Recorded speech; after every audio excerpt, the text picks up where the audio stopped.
1 जनवरी 2026 से देश में लागू होगा 8th पे कमीशन यानी 8वां वेतन आयोग। अब सरकार ने दी एक और बड़ी खबर। दोस्तों, वीडियो के अंत तक बने रहिए और देखिए पूरी वीडियो। 8वें वेतन आयोग 8th पे कमीशन को लेकर सरकार की ओर से एक बड़ा अपडेट सामने आया है। इसके लागू होने से केंद्रीय कर्मचारियों और पेंशनर के वेतन भत्ते और पेंशन में बड़ा बदलाव देखने को मिलेगा।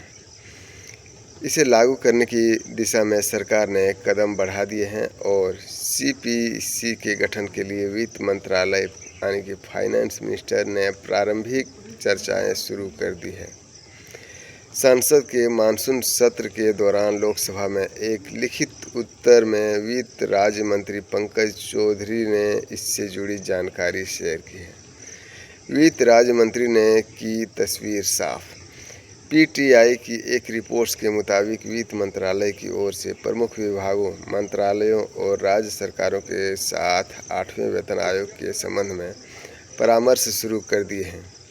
इसमें रक्षा मंत्रालय, गृह मंत्रालय, कार्मिक एवं प्रशिक्षण मंत्रालय समेत विभिन्न राज्य सरकारें शामिल हैं। लोकसभा में एक लिखित उत्तर में वित्त राज्य मंत्री पंकज चौधरी ने इसे लेकर तस्वीर साफ करते हुए कहा कि सभी से इनपुट मांगे गए हैं और आयोग का औपचारिक नोटिफिकेशन जारी होने के बाद इसके अध्यक्ष और अन्य सदस्यों की नियुक्ति की जाएगी। हालांकि उन्होंने साफ किया कि अभी तक किसी भी नाम की घोषणा नहीं की गई है। कब लागू होगा 8वां वेतन आयोग, ये बड़ा क्वेश्चन है। फिलहाल तक 8th पे कमीशन की आधिकारिक सिफारिशें तैयार नहीं हुई है, लेकिन इनका क्रियान्वयन जो है पूर्व आयोग द्वारा निर्धारित पैटर्न्स के अनुसार ही किए जाने की उम्मीद जताई जा रही है। गौरतलब है कि 7वें वेतन आयोग का गठन फरवरी 2014 में हुआ था, लेकिन इसकी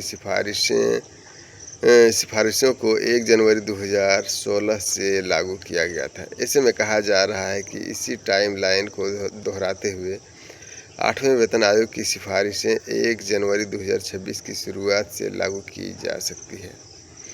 पंकज चौधरी ने नए वेतन आयोग के लागू होने के सवाल आगे कहा कि 8वें वेतन आयोग द्वारा सिफारिशें किए जाने और सरकार द्वारा इन्हें स्वीकार किए जाने के बाद ही इसका क्रियान्वयन किया जाएगा।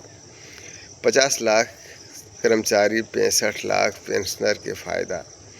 8वें वेतन आयोग लागू होने से देश भर के करीब 50 लाख केंद्रीय कर्मचारी और लगभग 65 लाख से ज़्यादा पेंशनर को लाभ होगा। हालांकि जब तक नया वेतन आयोग अपनी सिफारिशें प्रस्तुत नहीं कर देता और सरकार की ओर से इन्हें अप्रूवल नहीं दिया जाता है, तब तक कर्मचारियों की सैलरी या फिर पेंशन स्ट्रक्चर में किसी भी प्रकार का कोई बदलाव नहीं होगा। हालांकि हर साल में 2 बार होने वाले महंगाई भत्ते में बढ़ोतरी, डीए हाइक का लाभ मिलता रहेगा। 4% तक डीए हाइक की उम्मीद। गौरतलब है कि सरकार कर्मचारियों और पेंशनर भोगियों के वेतन को महंगाई भत्ते डीए के जरिए संशोधित करती है और हर 6 महीने में समीक्षा करने के बाद इसका ऐलान किया जाता है। डीए हाइक सीधे AICPI-IW से जुड़ा होता है, जो औद्योगिक श्रमिकों के लिए अखिल भारतीय उपभोक्ता मूल्य सूचकांक है। महंगाई भत्ते में आमतौर पर हर साल जनवरी और जुलाई में संशोधन किया जाता है। ऐसे उम्मीद जताई जा रही है कि 8वां वेतन आयोग लागू होने पर कर्मचारियों और पेंशनर भोगियों को मिलने वाले डीए 60% तक पहुंच सकता है। इस संबंध में आई हालिया रिपोर्ट्स पर गौर करें तो मार्च 2025 में AICPI-IW इंडेक्स 143 था, जो मई तक 144 तक पहुंच चुका है। ऐसे में DAR 3 से 4% तक बढ़ सकता है, जो 1 जुलाई से लागू प्रभावी मानी जाएगा। इस संबंध में सरकार सितंबर या अक्टूबर में ऐलान कर सकती है। 60% तक पहुंच सकता है महंगाई भत्ता। 7वें वेतन आयोग लागू किए जाने वाले साल 2016 में महंगाई भत्ता 0 था, लेकिन फिर ये बढ़ता हुआ जनवरी 2025 तक यह 55% पहुंच गया था। यह अनुमान है अनुमान के मुताबिक जुलाई में अगर संभावित 3% डीए हाइक मिलता है तो भी यह आंकड़ा बढ़कर 58% तक पहुंच सकता है। वहीं जनवरी 2026 में अगली समीक्षा के बाद इसे 2% के इजाफे के साथ 60% पर पहुंचने का अनुमान है।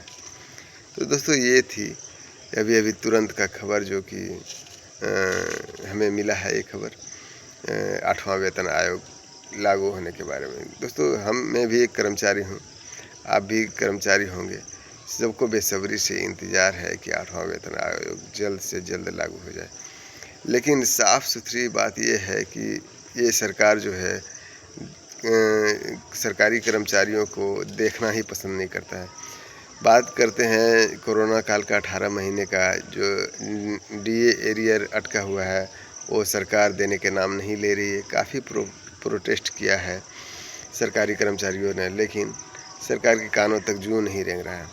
वहीं पर बड़े बड़े मीडिया की बात करें तो आज तक अंजना ओम कश्यप, श्वेता तिवारी जैसे बड़े बड़े पत्रकार जो है जिसकी आवाज़ सरकार के कानों तक पहुंचती है, वो कर्मचारियों की मांग को नहीं उठाता है। मैं समझता हूँ कि कर्मचारियों की मांग को उठाना चाहिए। वो बड़े लेवल की मीडिया चैनल है, उसकी आवाज़ सरकार के कानों तक पहुंचती है, लेकिन वो तो उसके खातिरदारी में जुटे हुए हैं। आपको क्या लगता है?